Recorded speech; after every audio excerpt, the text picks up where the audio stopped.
everybody, welcome to Samarth Bharat YouTube channel. ಹಾಗೂ ಇವತ್ತಿನ session GK on important places.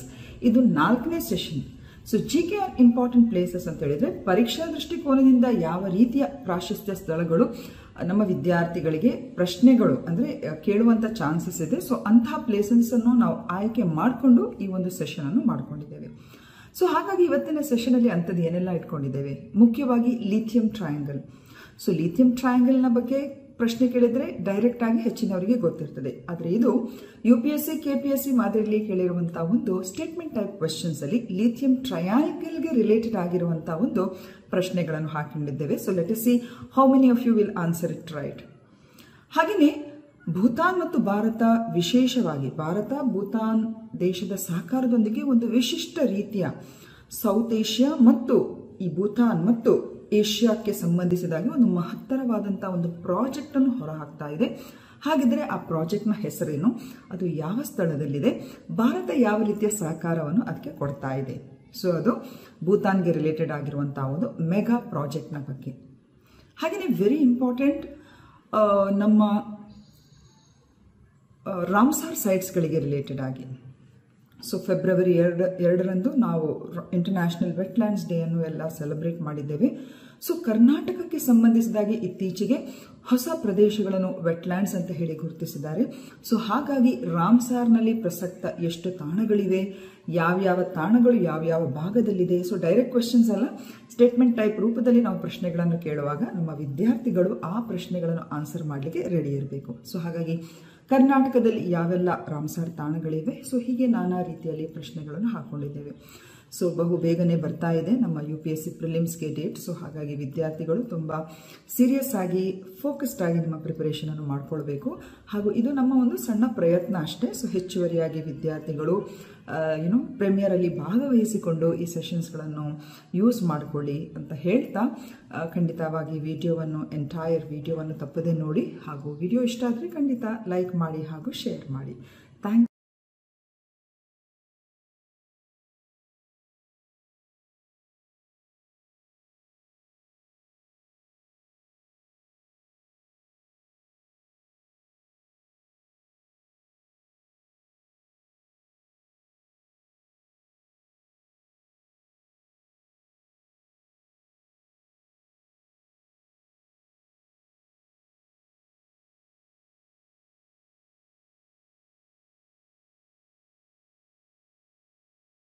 Hello everybody, welcome to this session on places of importance. Idu session 4.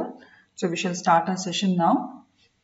Idu ivattina modalne prashne. Regarding the lithium triangle, consider the following statements. There are 3 statements here. It's a lithium rich region in the Andes range of South America. It is encompassed by the borders of Argentina, Chile and Brazil. And third, Chile has a distinction of having the second largest lithium resources, third largest lithium reserves and the 4th largest lithium production in the world. Okay, so idರಲ್ಲಿ lithium ತ್ರಿಕೋನಕ್ಕೆ ಸಂಬಂಧಿಸಿದ ವಿಚಾರಕ್ಕೆ ಸಂಬಂಧಿಸಿದಾಗೆ ಯಾವುದು ಸರಿಯಾಗಿರುವಂತ option.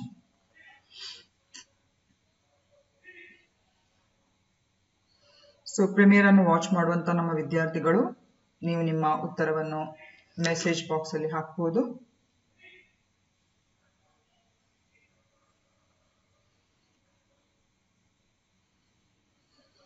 So lithium triangle ಬಗ್ಗೆ general ಆಗಿ ನಮಗೆ ವಿಷಯಗಳು ಗೊತ್ತಿರ್ತದೆ. ಬಟ್ ಇದೇ ವಿಷಯವನ್ನು ಅವರು ಸ್ಟೇಟ್ಮೆಂಟ್ ಟೈಪ್ ಕ್ವೆಶ್ಚನ್ಸ್ ಅಲ್ಲಿ ಹಾಕಿದಾಗ which do you feel is, ಸ್ವಲ್ಪ ನಮಗೆ ಉತ್ತರ ಕೊಡ್ಲಿಕ್ಕೆ ಸ್ವಲ್ಪ ಟೈಮ್ ಬೇಕಾಗುತ್ತೆ, ಹಾಗೆ ಸ್ವಲ್ಪ tedious ಕೂಡ ಆಗುತ್ತೆ. So you have to be smart. Okay, so ಇದಕ್ಕೆ ಸರಿ ಉತ್ತರ option A. Okay, only 1 statement is right. ಹಾಗಿದ್ರೆ ಯಾವ ಸ್ಟೇಟ್ಮೆಂಟ್ ಸರಿಯಾಗಿರುವಂತದ್ದು? Definitely the first statement is right. ಇದು ದಕ್ಷಿಣ ಅಮೆರಿಕದ ಆಂಡೇಸ್ ಪರ್ವತ ಶ್ರೇಣಿಯಲ್ಲಿರುವಂತಹ ಒಂದು ಲಿಥಿಯಂ ಸಮೃದ್ಧ ಪ್ರದೇಶ ಆಗಿರುವಂತದ್ದು. ಅದನ್ನೇ ನಾವು ಲಿಥಿಯಂ ಟ್ರಯಾಂಗಲ್ ಅಂತ ಹೇಳೋದು. ಆದ್ರೆ ಇದು ಅರ್ಜೆಂಟಿನಾ, ಚಿಲಿ ಮತ್ತು ಬ್ರೆಜಿಲ್ ಗಡಿಗಳಿಂದ ಸುತ್ತುವರೆದಿರುವುದಲ್ಲ. ಅರ್ಜೆಂಟಿನಾ, ಚಿಲಿ ಹೌದು, ಬಟ್ ಬ್ರೆಜಿಲ್ ದೇಶದ ಗಡಿಗಳಿಂದ ಈ ಒಂದು ಲಿಥಿಯಂ ತ್ರಿಕೋನ ಸುತ್ತುವರೆದಿಲ್ಲ. ಹಾಗಿದ್ರೆ ಯಾವ ಇನ್ನೊಂದು ದೇಶದಿಂದ ಸುತ್ತುವರೆದಿದೆ ಅದನ್ನು ನಾವು ಅಂಡರ್ಸ್ಟ್ಯಾಂಡ್ ಮಾಡುವ. ಹಾಗೆಯೇ ಚಿಲಿ ಎಂಬ ದೇಶ ಇದೆಯಲ್ಲ, ಇದು 2ನೇ ಅತಿ ದೊಡ್ಡ ಲಿಥಿಯಂ ಸಂಪನ್ಮೂಲಗಳು, 3ನೇ ಅತಿ ದೊಡ್ಡ ಲಿಥಿಯಂ ನಿಕ್ಷೇಪಗಳು ಮತ್ತು ವಿಶ್ವದ 4ನೇ ಅತಿ ದೊಡ್ಡ ಲಿಥಿಯಂ ಉತ್ಪಾದನೆಯನ್ನು ಹೊಂದಿರುವಂತಹ ಹೆಗ್ಗಳಿಕೆಯನ್ನು ಹೊಂದಿರುವಂತದ್ದಲ್ಲ. ಹಾಗಿದ್ರೆ ಈಗ ಇಲ್ಲಿ ನಿಮ್ಮ ಪ್ರಶ್ನೆ ಬರ್ತದೆ, ರಿಸೋರ್ಸಸ್ ಅಂದ್ರೆ ಏನು, ನಿಕ್ಷೇಪಗಳು ಅಂದ್ರೆ ಏನು, ಹೌದಾ ಅಲ್ವಾ? ಸೊ ಅದನ್ನು ಕೂಡ ನಾವು ಕ್ಲಿಯರ್ ಮಾಡಿ ಇಲ್ಲಿ ಡಿಸ್ಕಸ್ ಮಾಡುವ. ಸೊ ಈ ನಿಟ್ಟಿನಲ್ಲಿ option A here is a right answer. ಅಂದ್ರೆ only one statement is right. Okay, so lithium triangle ಎಂಬುದು ದಕ್ಷಿಣ ಅಮೆರಿಕದ ಆಂಡೀಸ್ ಪರ್ವತ ಶ್ರೇಣಿಯಲ್ಲಿರುವಂತಹ ಒಂದು ಲಿಥಿಯಂ ಸಮೃದ್ಧ ಪ್ರದೇಶ ಆಗಿದೆ. ಸೊ ಈ ಲಿಥಿಯಂ ಅಂತ ಹೇಳುವಂತದ್ದು ಇದೆಯಲ್ಲ, ಬೇಸಿಕಲಿ ಇದು ತುಂಬಾನೇ ಈಗಿನ ಪ್ರಸಕ್ತ ಬ್ಯಾಟರೀಸ್ ಇರ್ಬೋದು, ಮತ್ತೆ ಈಗಿನ ಪ್ರಸಕ್ತ ಟೆಕ್ನಾಲಜಿಯಲ್ಲಿ ತುಂಬಾನೇ ಬೇಕಾಗುವಂತಹ ಒಂದು ಏನು ಮೆಟಲ್. ಸೊ ಹಾಗಾಗಿ ಲಿಥಿಯಂ ಬೇಸಿಕಲಿ ಇದೊಂದು ಆಲ್ಕಲಿ ಮೆಟಲ್ ಆಗಿದ್ದು ಇದನ್ನು ವೈಟ್ ಗೋಲ್ಡ್ ಅಂತ ಕೂಡ ಕರೀತಾರೆ. ಯಾಕಂದ್ರೆ ಇದು ಸಾಫ್ಟ್ ಸಿಲ್ವರಿ ವೈಟ್ ಮೆಟಲ್ ಆಗಿದ್ದು ಇದು ಪೀರಿಯಾಡಿಕ್ ಟೇಬಲ್ ಅಲ್ಲಿ ಲೈಟೆಸ್ಟ್ ಮೆಟಲ್ ಅಂತ ಹೇಳಿ ಕನ್ಸಿಡರ್ ಆಗಿರ್ತದೆ. ಹಾಗೂ ಪ್ರಸಕ್ತ ಡಿಜಿಟಲ್ ಟೆಕ್ನಾಲಜಿಯಲ್ಲಿ ಇರ್ಬೋದು, ಸೋಲಾರ್ ಪ್ಯಾನೆಲ್ಸ್ ಅಲ್ಲಿ ಇರ್ಬೋದು, ಆಟೋಮೇಟೆಡ್ ಅಂದ್ರೆ ನಮ್ಮ ಎಲೆಕ್ಟ್ರಿಕಲ್ ವೆಹಿಕಲ್ಸ್ಗೆಲ್ಲ ಬೇಕಾಗುವಂತಹ ಒಂದು ಕಾಂಪೊನೆಂಟ್ ಇದು, ಅಂದ್ರೆ ಮೆಟಲ್ ಇದು, ಅಂದ್ರೆ ಎಲ್ಲಾ ಕಾಂಪೊನೆಂಟ್ಸ್ ಗಳಿಗೆ ಇದು ಬೇಕಾಗುತ್ತೆ. So this is a very important mineral. So ಆ ಪ್ರದೇಶದಲ್ಲಿ ಇರುವಂತಹ ಈ ಒಂದು ಲಿಥಿಯಂ ರಿಚ್ ರೀಜಿಯನ್ ಅನ್ನು ನಾವು ಲಿಥಿಯಂ ಟ್ರಯಾಂಗಲ್ ಅಂತ ಹೇಳುವಂಥದ್ದು. ಸೊ ಯಾವ 3 ದೇಶಗಳು ಈ ಲಿಥಿಯಂ ಟ್ರಯಾಂಗಲ್ಗೆ ಸುತ್ತುವರೆದಿದೆ ಅಂತ ಹೇಳಿದ್ರೆ ಅದು ಅರ್ಜೆಂಟೀನಾ, ಚಿಲಿ ಮತ್ತು ಬೊಲಿವಿಯಾ ದೇಶದ ಗಡಿಗಳಿಂದ ಇದು ಸುತ್ತುವರೆದಿದೆ. ಮ್ಯಾಪ್ ಅನ್ನು ನೋಡಿ ಆನಂತರ ಇನ್ನಷ್ಟು ಸರಿಯಾಗಿ ತಿಳ್ಕೊಳ್ಳುವ. ಒಟ್ಟಾರೆಯಾಗಿ 3 ರಾಷ್ಟ್ರಗಳು ವಿಶ್ವದ ಅರ್ಧಕ್ಕಿಂತ ಹೆಚ್ಚಿನ ಲಿಥಿಯಂ ನಿಕ್ಷೇಪಗಳನ್ನು ಹೊಂದಿವೆ. So more than together all these 3 nations, that is Argentina, Chile and Bolivia, have more than half of the world's lithium reserves. So statement 2 is not correct because we have mentioned Brazil as one of the country. It is not Brazil, A, B, C, Argentina, Chile and it is Bolivia. Okay, so this is not correct. ಇನ್ನೊಂದು, Chile ದೇಶದ 2ನೇ ಅತಿ ದೊಡ್ಡ lithium ಸಂಪನ್ಮೂಲಗಳು ಅಂತೆಲ್ಲ ಹೇಳಿದ್ದೇವೆ. It is wrong. Argentina ದೇಶ ಇದೆಯಲ್ಲ, ಇದು ವಿಶ್ವದ 2ನೇ ಅತಿ ದೊಡ್ಡ ಲಿಥಿಯಂ ಸಂಪನ್ಮೂಲಗಳು, 3ನೇ ಅತಿ ದೊಡ್ಡ ಲಿಥಿಯಂ ನಿಕ್ಷೇಪಗಳು ಮತ್ತು 4ನೇ ಅತಿ ದೊಡ್ಡ ಲಿಥಿಯಂ ಉತ್ಪಾದನೆಯನ್ನು ಹೊಂದಿರುವಂತಹ ಹೆಗ್ಗಳಿಕೆಯನ್ನು ಹೊಂದಿದೆ. ಸೊ ಹಾಗಾಗಿ ಇಲ್ಲಿ ಹೇಳಿಕೆ 3 ಸರಿಯಲ್ಲ. It is not Chile but it is Argentina. ಹಾಗಿದ್ರೆ ಫಸ್ಟ್ ಸೆಕೆಂಡ್ ಅಲ್ಲೆಲ್ಲ ಯಾವ್ಯಾವ ದೇಶಗಳಿದೆ, ರಿಸೋರ್ಸ್ ಮತ್ತು ರಿಸರ್ವ್ಸ್ ಇರುವಂತಹ ವ್ಯತ್ಯಾಸಗಳೇನು ಅದನ್ನು ಕೂಡ ನಾವು ತಿಳ್ಕೊಳ್ಳುವ. ಹಾಗೇನೆ ಖನಿಜ್ ಬಿದೇಶ್ ಇಂಡಿಯಾ ಲಿಮಿಟೆಡ್, ಅದಕ್ಕೆ ಕಾಬಿಲ್ ಅಂತ ಹೇಳ್ತೇವೆ. ಸೊ ನಮ್ಮ ಭಾರತ ದೇಶದ ಖನಿಜ್ ಬಿದೇಶ್ ಇಂಡಿಯಾ ಲಿಮಿಟೆಡ್ ಇದು ಅರ್ಜೆಂಟೀನಾ ದೇಶದ ಕ್ಯಾಮಿಯನ್ ಅಂತ ಹೇಳುವಂತ ಈ ಸ್ಟೇಟ್ ಓನ್ಡ್ ಕಂಪನಿ ಜೊತೆ ಒಂದು ಒಪ್ಪಂದ ಮಾಡಿಕೊಂಡಿದೆ. ಬೇಸಿಕಲಿ ಲಿಥಿಯಂ ಉಪ್ಪು ನೀರಿನ ಬ್ಲಾಕ್ಗಳ ಪರಿಶೋಧನೆ ಮತ್ತು ಅಭಿವೃದ್ಧಿಗಾಗಿ ಮಾಡ್ಕೊಂಡಂತಹ ಒಂದು ಇದು ಒಪ್ಪಂದ. ಓಕೆ, ಇದು ಕೂಡ ನಿಮಗೆ ಗೊತ್ತಿರಬೇಕು. Okay, first and foremost mineral resources ಅಂದ್ರೆ ಏನು ಮತ್ತು ಮಿನರಲ್ ರಿಸರ್ವ್ಸ್ ಅಂದ್ರೆ ಏನು ಅರ್ಥ ಆಯ್ತಲ್ಲ. ಸೊ ಖನಿಜ ಸಂಪನ್ಮೂಲಗಳು ಅಂತ ಹೇಳಿದ್ರೆ ಭೌಗೋಳಿಕ ದತ್ತಾಂಶದ ಆಧಾರದ ಮೇಲೆ ಭವಿಷ್ಯದಲ್ಲಿ ಹೊರತೆಗೆಯುವಿಕೆಯ ಸಾಮರ್ಥ್ಯವನ್ನು ಇದು ಪ್ರತಿನಿಧಿಸುವಂಥದ್ದು. ಸೊ ಇದು ರಿಸೋರ್ಸಸ್ ಅಂದ್ರೆ ಭೂಮಿಯಲ್ಲಿ ಒಳಗಡೆ ಇದೆ ಮತ್ತು ಭೂಮಿಯಲ್ಲಿ ಇರುವಂತಹ ಒಂದು ಆ ಖನಿಜದ ಸಾಮರ್ಥ್ಯವನ್ನು ನಾವು ಮಿನರಲ್ ರಿಸೋರ್ಸಸ್ ಅಂತ ಹೇಳುವಂಥದ್ದು. ಅಂದ್ರೆ ಪೊಟೆನ್ಶಿಯಲ್, ಫ್ಯೂಚರ್ ಅಲ್ಲಿ ಕೂಡ ಅದನ್ನು ನಾವು ಎಕ್ಸ್ಟ್ರಾಕ್ಟ್ ಮಾಡುವಂತ ಎಲ್ಲಾ ಕೆಪಾಸಿಟಿ ಇದೆ. ಜಿಯಾಲಜಿಕಲ್ ಡೇಟಾ ಪ್ರಕಾರ ಆ ಪ್ರದೇಶದಲ್ಲಿರುವಂತ ಈ ಒಂದು ಮಿನರಲ್ ರಿಸೋರ್ಸಸ್ ಲಭ್ಯತೆ ಇದೆ ಅಂತ ಹೇಳುವಂಥದ್ದು. ಮಿನರಲ್ ರಿಸರ್ವ್ಸ್ ಅಂತ ಹೇಳಿದ್ರೆ ಅಥವಾ ಖನಿಜ ನಿಕ್ಷೇಪಗಳು ಅಂತ ಹೇಳಿದ್ರೆ ಸಂಪನ್ಮೂಲಗಳ ಭಾಗವಾಗಿದ್ದು ಹೊರತೆಗೆಯಲು ಆರ್ಥಿಕವಾಗಿ ಕಾರ್ಯಸಾಧ್ಯವೆಂದು ದೃಢಪಡಿಸಲ್ಪಟ್ಟಂತ ಆ ಒಂದು ಖನಿಜಗಳಿದೆಯಲ್ಲ ಅದನ್ನು ನಾವು ಖನಿಜ ನಿಕ್ಷೇಪಗಳು ಅಂತ ಹೇಳೋದು. So mineral reserves are the portion of the resources that are confirm to be economically feasible to extract. So ಎದ್ರದ್ದು ನಿಮಗೆ 2 ಡಿಫರೆನ್ಸ್ ಗೊತ್ತಾಯ್ತು ಅಂತ ಅನ್ಕೊಂಡಿದ್ದೇನೆ. ಈಗ largest lithium reserves in the world, please try to understand. So reserves ಅಂತ ಹೇಳಿದ್ರೆ ಇಲ್ಲಿ ನಾವು discuss ಮಾಡಿ ಆಗಿದೆ. ಖನಿಜ ನಿಕ್ಷೇಪಗಳು ಸಂಪನ್ಮೂಲಗಳ ಭಾಗವಾಗಿದ್ದು ಹೊರತೆಗೆಯಲು ಆರ್ಥಿಕವಾಗಿ ಕಾರ್ಯಸಾಧ್ಯವೆಂದು ದೃಢಪಡಿಸಲಾದಂತಹ ನಿಕ್ಷೇಪಗಳು, ಅದನ್ನೇ ನಾವು ಮಿನರಲ್ ರಿಸರ್ವ್ಸ್ ಅಂತ ಹೇಳೋದು. ಸೊ ಇಲ್ಲಿ ಲಿಥಿಯಂ ರಿಸರ್ವ್ಸ್ ಅಂತ ಇದೆಯಲ್ಲ, ಲಾರ್ಜೆಸ್ಟ್ ರಿಸರ್ವ್ ಟಾಪ್ 6 ದೇಶಗಳು ಯಾವುದು ಅಂತ ಹೇಳಿದ್ರೆ first course Bolivia, second Argentina, third Chile, fourth it is USA, fifth it is Australia and sixth it is China. So ಇಡೀ ವಿಶ್ವದಲ್ಲಿ ಚೈನಾ ಇದೆಯಲ್ಲ, ಇದು ವಿಶ್ವದಲ್ಲಿ ಲಾರ್ಜೆಸ್ಟ್ ಲಿಥಿಯಂ ಅನ್ನು ಕನ್ಸ್ಯೂಮರ್ ಮಾಡುವಂತಹ ಒಂದು ದೇಶ. ಹಾಗಾಗಿ ನೀವು ನೋಡಿದ್ರೆ ಇವತ್ತು ಹೆಚ್ಚಿನ ಚೈನಾ ಪ್ರಾಡಕ್ಟ್ಸ್ ಇರ್ಬೋದು, ಕನ್ಸ್ಯೂಮರ್ ಎಲೆಕ್ಟ್ರಾನಿಕ್ಸ್, ಬ್ಯಾಟರೀಸ್, ಹೆಚ್ಚಿನದ್ರಲ್ಲಿ ಪ್ರೊಡಕ್ಷನ್ ಚೀನಾ ತುಂಬಾನೇ ಮುಂದಗತಿಯಲ್ಲಿದೆ. That shows that it is a world's largest consumer of lithium. ಆ ರಿಸರ್ವ್ಸ್ ಅನ್ನು ಅವರು ಸದ್ಬಳಕೆ ಮಾಡಿಕೊಂಡು ಇಕನಾಮಿಯಲ್ಲಿಯೂ ಕೂಡ ಯಾವ ರೀತಿ ಅದನ್ನು ಅಳವಡಿಸಿಕೊಳ್ಬೇಕು ಅಂತ ಹೇಳಿ ಚೀನಾಗೆ ಗೊತ್ತಿದೆ. ಸೊ ಹಾಗಾಗಿ it is the world's largest consumer of lithium. So this is with respect to reserves. ಈಗ ಟಾಪ್ 9 ಲಿಥಿಯಂ ಪ್ರೊಡ್ಯೂಸಿಂಗ್ ಕಂಟ್ರೀಸ್ ಯಾವುದು ಅಂತ ಹೇಳಿದ್ರೆ, ಲಿಥಿಯಂ ಅನ್ನು ನಿಕ್ಷೇಪದಿಂದ ಹೊರತಂದು ತಮಗೆ ಬೇಕಾದ ರೀತಿಯಲ್ಲಿ ಪ್ರೊಡ್ಯೂಸ್ ಮಾಡುವಂತಹ ಒಂದು. ಸೊ ಇದರಲ್ಲಿ Australia is a main, second is Chile, then China, ಅಂದ್ರೆ ಇದು ಮೈನ್ ಪ್ರೊಡಕ್ಷನ್ಗೆ ರಿಲೇಟೆಡ್ ಆಗಿರುವಂತದ್ದು.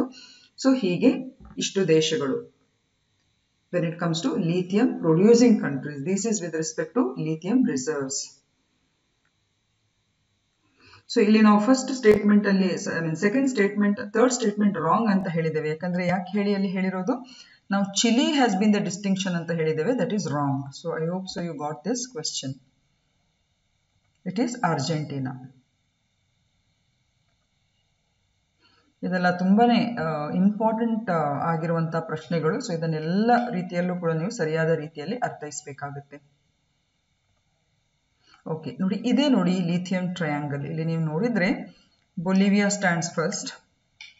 ಸೊ ಬೊಲಿವಿಯಾ, ಚಿಲಿ, ಅರ್ಜೆಂಟೀನಾ ಈ ಭಾಗದಲ್ಲಿ, ಮತ್ತು ಆಗ್ಲೇ ಹೇಳಿದಾಗೆ ಆಂಡೀಸ್ ಪರ್ವತ ಶ್ರೇಣಿಯ ಈ ಭಾಗವಾಗಿರುವಂತದ್ದು. ಓಕೆ, ಸೊ ಹಾಗಾಗಿ ನಮ್ಮ ಫಸ್ಟ್ ಸ್ಟೇಟ್ಮೆಂಟ್ ಅಲ್ಲಿ ಸರಿಯಾಗಿರುವಂತದ್ದು. ಈಗ ಎರಡನೇ ಪ್ರಶ್ನೆ, ರಾಮ್ಸಾರ್ ಸೈಟ್ಸ್ಗೆ ರಿಲೇಟೆಡ್ ಆಗಿ 3 ಒಂಥರ ಮ್ಯಾಚ್ ದ ಫಾಲೋಯಿಂಗ್ ಅಲ್ಲ, ಅದು ರಾಮ್ಸಾರ್ ಸೈಟ್ ಮತ್ತು ಅದಕ್ಕೆ ಸಂಬಂಧಿಸಿದ ರಾಜ್ಯಗಳನ್ನು ಇಲ್ಲಿ ನಾವು ಮೆನ್ಷನ್ ಮಾಡಿದ್ದೇವೆ. You have to select the right pair.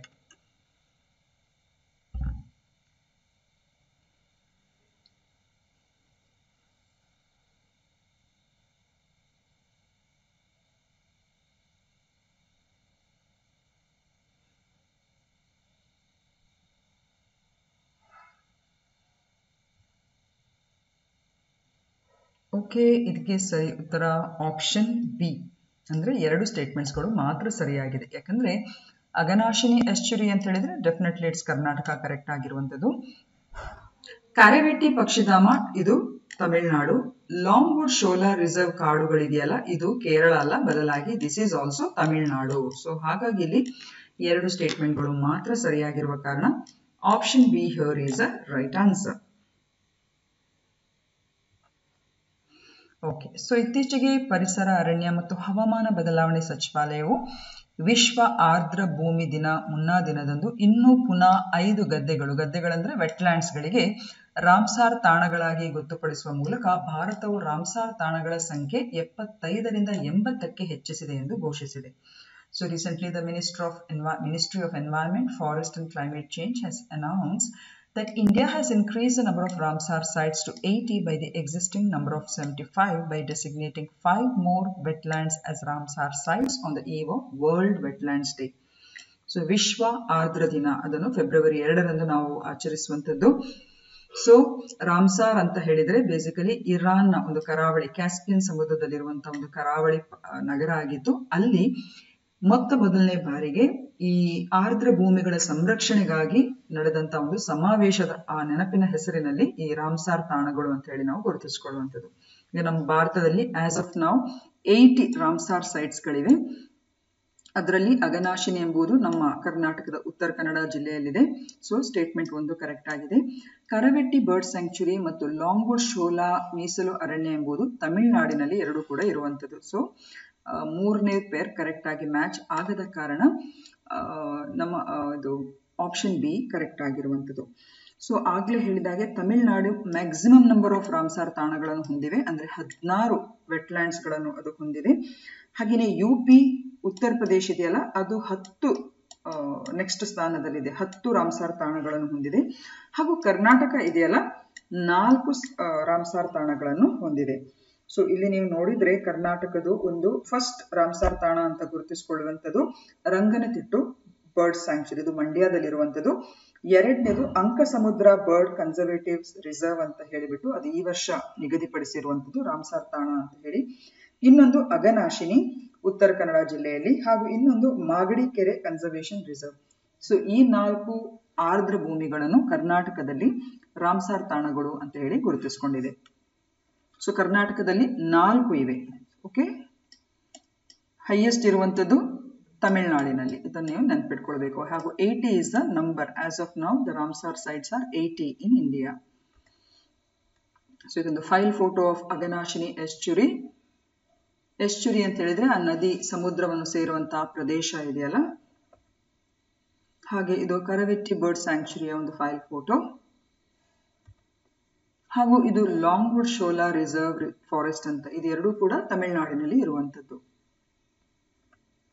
Okay, ಇದೀಗ 3ನೇ ಪ್ರಶ್ನೆ. ರಿಗಾರ್ಡಿಂಗ್ ಲಕ್ಷದ್ವೀಪ್ ದ್ವೀಪ ಸಮೂಹ, regarding Lakshadweep islands, consider the following statements. The first, Lakshadweep is the largest union territory in India. Second, it comes directly under the control of the center through an administrator. Third, the islands are divided into 2 main groups.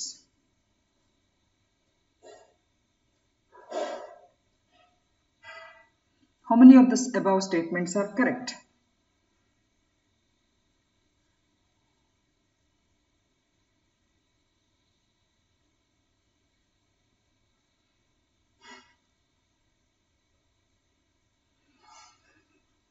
Yes, ಇದಕ್ಕೆ ಸರಿ ಉತ್ತರ option A.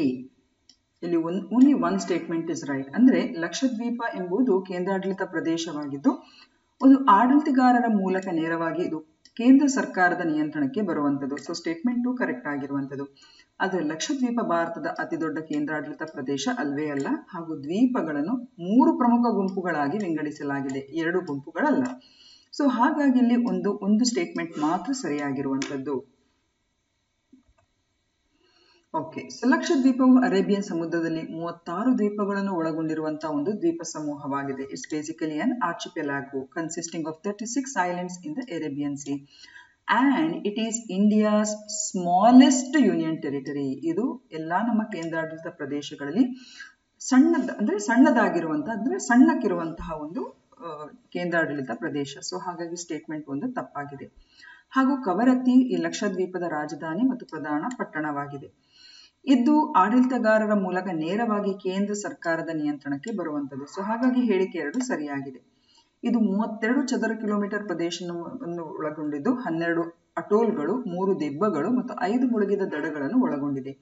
ಈ ದ್ವೀಪಗಳು ಭಾರತದ ಮಲಬಾರ್ ಕರಾವಳಿಯಿಂದ ಸರಿಸುಮಾರು 220 ರಿಂದ 440 kilometre ದೂರದಲ್ಲಿ ಇರುವಂತದ್ದು. ಹಾಗೂ ಈ ದ್ವೀಪಗಳನ್ನು 3 ಉಪಗುಂಪುಗಳಾಗಿ ವಿಂಗಡಿಸಲಾಗಿದೆ. ಒಂದು ಲ್ಯಾಕಡಿವ್ ದ್ವೀಪಗಳು, ಅಮೆಂಡಿವಿ ದ್ವೀಪಗಳು ಹಾಗೂ ಮಿನಿಕಾಯ್ ದ್ವೀಪಗಳು. ಸೊ ನಾವಲ್ಲಿ 2 ಉಪಗುಂಪುಗಳು ಅಂತ ಹೇಳಿದ್ದೇವೆ, ದಟ್ ಈಸ್ ರಾಂಗ್. ಸೊ ಹಾಗಾಗಿ ಹೇಳಿಕೆ 3 ಸರಿಯಲ್ಲ.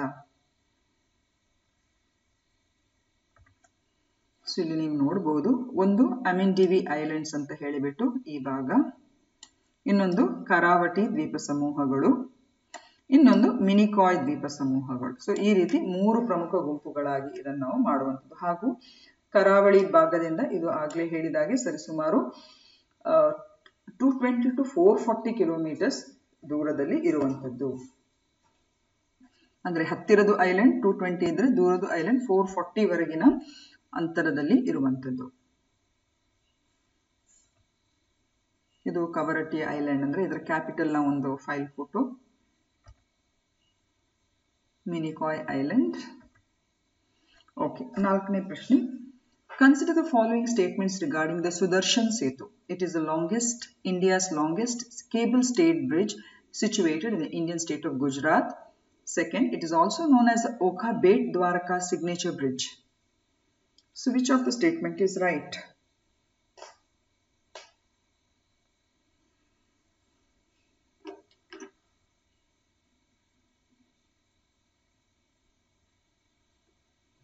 Okay, for this the right answer is option C. Okay, so both the statements are definitely correct. ಇದು ಭಾರತದ ಗುಜರಾತ್ ರಾಜ್ಯದಲ್ಲಿರುವಂತಹ ಭಾರತದ ಅತಿ ಉದ್ದದ ಕೇಬಲ್ ಸ್ಟೇ ಸೇತುವೆ ಆಗಿದೆ. ಹಾಗೂ ಇದನ್ನು ಓಖಾ ಬೇಟ್ ದ್ವಾರಕಾ ಸಿಗ್ನೇಚರ್ ಸೇತುವೆ ಅಂತ ಕೂಡ ಕರೀತಾರೆ. ಅಂದ್ರೆ ದ್ವಾರಕದಿಂದ ತುಸು ದೂರ ಇರುವಂತ ಬೇಟ್ ದ್ವಾರಕಾ ಅಂತ ಹೇಳುವಂತ ಒಂದು ದ್ವೀಪ ಇದೆ. ಸೊ ಓಖಾ ಮತ್ತು ಬೇಟ್ ದ್ವಾರಕವನ್ನು ಸಂಪರ್ಕ ಮಾಡುವಂತಹ ಒಂದು ಸಿಗ್ನೇಚರ್ ಬ್ರಿಡ್ಜ್ ಇದಾಗಿದೆ. So option see here is right answer. So ಇದಕ್ಕೆ ಸುದರ್ಶನ್ ಸೇತು ಅಂತ ಕರೀತಾರೆ ಹಾಗೂ ಇದನ್ನು ಭಾರತದ ಅತಿ ಉದ್ದದ ಕೇಬಲ್ ಸ್ಟೇ ಸೇತುವೆಯಾಗಿದೆ ಹಾಗೂ ಇದು ಭಾರತದ ಗುಜರಾತ್ ರಾಜ್ಯದಲ್ಲಿದೆ. Definitely statement 1 is right. ಇದು ಕಚ್ ಕೊಲ್ಲಿಯ ಬೇಟ್ ದ್ವಾರಕಾ ದ್ವೀಪವನ್ನು ಓಖಾ ನಗರದೊಂದಿಗೆ ಸಂಪರ್ಕಿಸುತ್ತದೆ. ಆದ್ದರಿಂದ ಇದನ್ನು ಓಖಾ ಬೇಟ್ ದ್ವಾರಕಾ ಸಿಗ್ನೇಚರ್ ಸೇತುವೆ ಎಂದು ಕರೆಯಲಾಗುತ್ತದೆ ಹಾಗೂ ಸಾಮಾನ್ಯ ಪಾಪ್ಯುಲರ್ ಆಗಿ ಸುದರ್ಶನ್ ಸೇತು ಅಂತ ಕೂಡ ಕರೀತಾರೆ.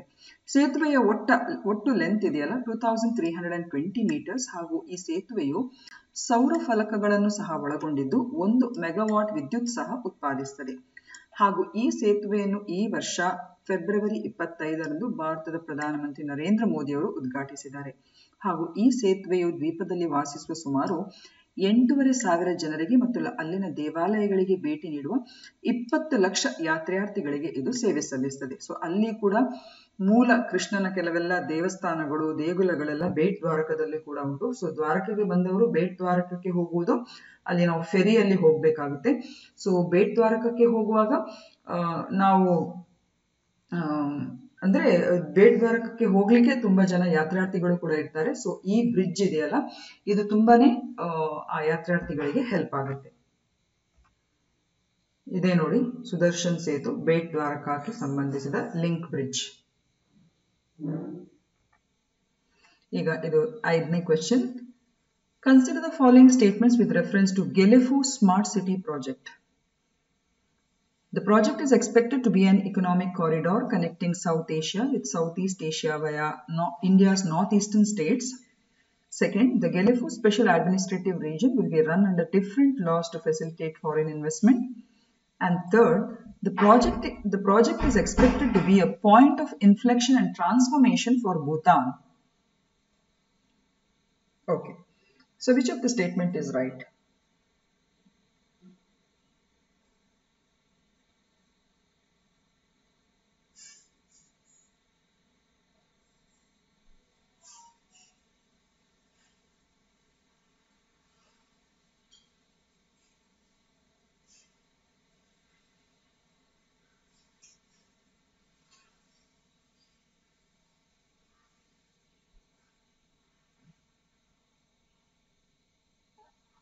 Okay, ಇದಕ್ಕೆ ಸರಿ ಉತ್ತರ ಆಪ್ಷನ್ ಬಿ. ಅಂದ್ರೆ only 2 statements are right here. So let us see what are those two statements.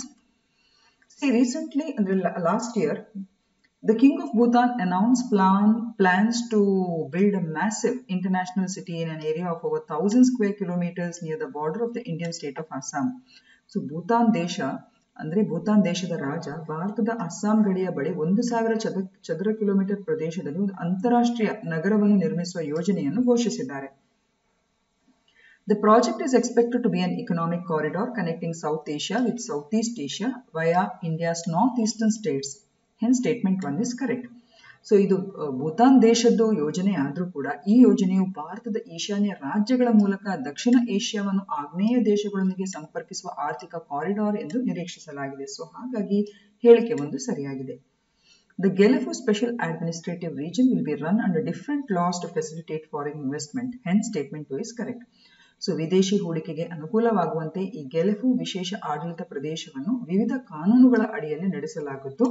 ಹಲವಾರು ದೇಶಗಳು ಅಲ್ಲಿ ಬಂದು ವಿಶೇಷವಾಗಿ ಹೂಡಿಕೆ ಮಾಡುವ ರೀತಿಯಲ್ಲಿ ಅಲ್ಲಿ ವಿಶೇಷ ಕಾನೂನುಗಳು ಅಳವಡಿಸಲಿಕ್ಕೆ ಪ್ರಯತ್ನಗಳು ಆಗ್ತಾ ಇದೆ. So statement 2 is right. And the project is expected to be a point of inflection and transformation for Bhutan and South Asia. And statement 3 is not correct. Statement 3 ಅಲ್ಲಿ ನಾವು ಏನು ಹೇಳಿದ್ದೇವೆ? Only for Bhutan ಅಂತ ಹೇಳಿದ್ದೇವೆ. So ಹಾಗಾಗಿ ಈ statement ತಪ್ಪಾಗಿದೆ. Is it clear? The first statement is right, the second statement is right, but the third statement is wrong. So ಹಾಗಾಗಿ ಇಲ್ಲಿ option B is a right answer. So ಇದು ಕೇವಲ ಭೂತಾನ್ಗೆ ಸೀಮಿತವಾಗಿರುವಂತಹ ಒಂದು ಪರಿವರ್ತನೆಯ ಬಿಂದು ಅಲ್ಲ, ಬದಲಾಗಿ ಭೂತಾನ್ ಮತ್ತು ಸೌತ್ ಏಷ್ಯಾದ ಒಂದು ಪಾಯಿಂಟ್ ಆಫ್ ಇನ್ಫ್ಲೆಕ್ಷನ್ ಮತ್ತು ಟ್ರಾನ್ಸ್ಫಾರ್ಮೇಶನ್ಗೆ ಪೂರಕವಾಗಿರುವಂತಹ ಒಂದು ಪ್ರಾಜೆಕ್ಟ್ ಅಂತ ಇಲ್ಲಿ ಹೇಳಲಾಗ್ತಾ ಇದೆ. ಸೊ ಹಾಗಾಗಿ ಅಲ್ಲಿ ನಮ್ಮ ಥರ್ಡ್ ಸ್ಟೇಟ್ಮೆಂಟ್ ತಪ್ಪಾಗಿದೆ. So I hope so you understood. So Gelephu ಅಂತ ಹೇಳಿದ್ರೆ ಬೇಸಿಕಲಿ ಇದು ಭೂತಾನ್ ನಲ್ಲಿರುವಂತಹ ಒಂದು, ನೋಡಿ ಇಲ್ಲಿ ಕಾಣಬಹುದು ನಿಮ್ಗೆ, ಭೂತಾನ್ ನಲ್ಲಿರುವಂತಹ ಒಂದು ಪಟ್ಟಣ. ಸೊ ಈ ಪಟ್ಟಣವನ್ನು ಭೂತಾನ್ ಕಾಳಜಿ ವಹಿಸಿಕೊಂಡು ಭಾರತ ದೇಶದ ಸರ್ಕಾರದೊಂದಿಗೆ ಈ ರೀತಿಯ ಒಂದು ವಿಶೇಷ ಪ್ರಯತ್ನವನ್ನು ಮಾಡ್ತಾ ಇದೆ. ಅಂತಾರಾಷ್ಟ್ರೀಯ ಮಟ್ಟದಲ್ಲಿ ಸೌತ್ ಈಸ್ಟ್ ಏಷ್ಯಾ ಮತ್ತು ಬೇರೆ ದೇಶಗಳೊಂದಿಗೆ ಭಾರತದ ಸರ್ಕಾರದೊಂದಿಗೆ ಈ ರೀತಿಯಾಗಿ ಒಂದು ವಿಶೇಷ ಆಡಳಿತ ಪ್ರದೇಶವಾಗಿ ಹಾಗೂ ವಿದೇಶಿ ಹೂಡಿಕೆಗೆ ಸಂಬಂಧಿಸಿದಾಗೆ ಈ ಗೆಲಫುವನ್ನು ಇಂಟರ್ನ್ಯಾಷನಲ್ ಮಟ್ಟದಲ್ಲಿ ಒಂದು ಪ್ರಾಜೆಕ್ಟ್ ಸಿಟಿಯಾಗಿ ಅಥವಾ ಇಂಟರ್ನ್ಯಾಷನಲ್ ಸಿಟಿಯಾಗಿ ಇದನ್ನು ನಿರ್ಮಿಸುವಂತ ಪ್ರಯತ್ನ ಮಾಡ್ತಾ ಇದ್ದಾರೆ. ಸೊ ಇದರ ಕೀ ಹೈಲೈಟ್ಸ್ ಅನ್ನು ನಾವು ನೋಡಿದ್ರೆ ಆಗ್ಲೇ ಹೇಳಿದಾಗೆ it will be considered as economic corridor. ಇದೊಂದು ಆರ್ಥಿಕ ನಿಟ್ಟಿನ ಒಂದು ಒಳದಾರಿ ರಹದಾರಿ ಅಂತ ಹೇಳ್ಬೋದು. And the project is expected to follow environmental standards and sustainability as a goal and will aim to attract quality investment from specially screened international companies. The project is expected to include zero emission industries, a mindfulness city that plays to Bhutan's strength is tourism and wellness as well as infrastructure companies. The project is expected to be a special administrative region that would be run under different laws to facilitate foreign investment. The project is expected to be a point of inflection and transformation for Bhutan and South Asia, and very important, Bharata Sarkara idke hege sahakara kodta ide anta helidre the government of India has agreed to construct the first India-Bhutan railway line to Gelefu, and the railway line will also connect the roadways and the border trading points into Assam and West Bengal, eventually providing Bhutan access to Myanmar, Thailand, Cambodia and Singapore. So ಹಾಗಾಗಿ ಇಲ್ಲಿ ನೀವು ನೋಡಬಹುದು ಚಿತ್ರದಲ್ಲಿ ಈ ರೀತಿ ಒಂದು ಅಸ್ಸಾಂನಿಂದ ಗೆಲೆಪುಗೆ ಒಂದು ರೀತಿ ಫಸ್ಟ್ ಟೈಮ್ ಅಲ್ಲಿ ಒಂದು ಹೊಸ ಟ್ರೈನ್ ಲೈನ್ ಅನ್ನು ರೈಲ್ವೆ ಲೈನ್ ಅನ್ನು ಅಳವಡಿಸ್ತಾ ಇದೆ ಭಾರತ. ಸೊ ಹಾಗಾಗಿ ಒಟ್ಟಾರೆ ಎಲ್ಲಾ ರೀತಿಯಲ್ಲಿ ನೋಡುವಾಗ ಕೂಡ ಈ ಒಂದು ಗೆಲೆಫು ಪ್ರಾಜೆಕ್ಟ್ ಏನಿದೆ ಅಂತಾರಾಷ್ಟ್ರೀಯ ಮಟ್ಟದಲ್ಲಿ ಒಂದು ಸಂಚಲನ ಎಬ್ಬಿಸುವಂತ ಎಲ್ಲಾ ಪ್ರಯತ್ನಗಳನ್ನು ಕಾಣಬಹುದು. ಸೊ ಪರೀಕ್ಷಾ ದೃಷ್ಟಿಯಿಂದ ನಿಮ್ಗೆ ಇದು ಗೊತ್ತಿರಬೇಕು. ಗೆಲೆಫು ಅಂತ ಹೇಳಿದ್ರೆ ಸ್ಮಾರ್ಟ್ ಸಿಟಿ ಪ್ರಾಜೆಕ್ಟ್, ಇದು ಎಲ್ಲಿ? ಭೂತಾನದಲ್ಲಿ. ಸೊ ಏನೆಲ್ಲ ವಿಶೇಷತೆಗಳಿದೆ? ಆ ಇಡೀ ಸಿಟಿ ಪ್ರಾಜೆಕ್ಟ್ ಅನ್ನು ಒಂದು ಸ್ಪೆಷಲ್ ಅಡ್ಮಿನಿಸ್ಟ್ರೇಟಿವ್ ರೀಜನ್ ಆಗಿ ಭೂತಾನ್ ಘೋಷಣೆ ಮಾಡ್ತಾ ಇದೆ. ಯಾಕೆಂತ ಹೇಳಿದ್ರೆ ಆ ದೇಶದ ಕಾನೂನುಗಳಲ್ಲಿ ಲಗಾವಾದ್ರೆ ಎಷ್ಟೋ ಕೆಲವೆಲ್ಲ ನೇರ ಫಾರಿನ್ ಇನ್ವೆಸ್ಟ್ಮೆಂಟ್ ಗಳಿಗೆ ಅಡೆತಡೆ ಬರ್ಬೋದು. ಸೊ ಆ ಇಡೀ ರೀಜನ್ ಅನ್ನೇ ಒಂದು ರೀತಿ ಬೇರೆ ಕಾನೂನುಗಳಿಂದ ಅದನ್ನು ಡಿಸೈನ್ ಮಾಡ್ತಾರೆ, ಸೊ ದಟ್ ಇದು ವಿದೇಶಿ ಹೂಡಿಕೆಗೆ ಪೂರಕವಾಗಿರುವಂತೆ ಆಗ್ಲಿ ಅಂತ ಹೇಳಿಬಿಟ್ಟು. ಸೊ ಇದಿಷ್ಟು ಇವತ್ತಿನ ವಿಶೇಷ. ಹೋಪ್ ಸೊ ಈ ಸೆಷನ್ ನಿಮ್ಗೆ ಇಷ್ಟ ಆಗಿದೆ ಅಂತ ಅನ್ಕೊಂಡಿದ್ದೇನೆ. Thank you for watching and have a nice day.